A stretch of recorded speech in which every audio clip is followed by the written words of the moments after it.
Mga market vendors sa mga bayan ng Kitaw-Taw at Quezon sa Bukidnon nakatanggap rin ng tulong panghanap buhay mula sa opisina ni Senator Bongo bilang parte ng advokasiyang maitaguyod ang kabuhayan ng mamamayang Pilipino. Sa iba pa mga detalye, panoorin natin ito.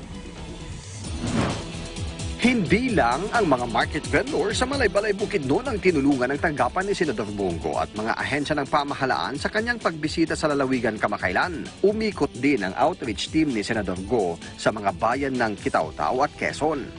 160 na mga nagtitinda sa palengke ng Quezon habang 147 naman sa Kitaw-Taw ang nabusog sa pagkain, nag-uwi ng grocery pack, mask, face shield, vitamins at gamot. Nagpasalamat ko ni Sir Bongo, ilabi na gyud ni President Duterte o sa iyang yatag sa muang cash assistant nga 3,000.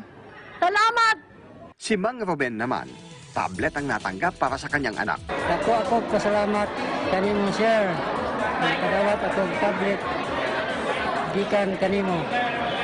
Sa ako pasalamat po sa DSWD na nagkuha kami og mga ayuda.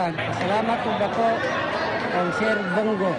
May ilan namang tumanggap ng buy. Ang DSWD, DTI, TESDA at Department of Agriculture ay may hiwalay ding tulong na inabot sa mga vendor na kabilang sa mga sektor na labis na naapektuhan ng COVID-19 pandemic. Kung unsay kaayuhan, usapan na pwede nato buhaton sa atong sikataw, ato ng buhaton karon kay dili na ta mobalik aning kabutanan. Kami ni Presidente Duterte padayon ning magserbisyo sa inyo. Para sa amo, ang serbisyo sa tao, serbisyo na sa Ginoo.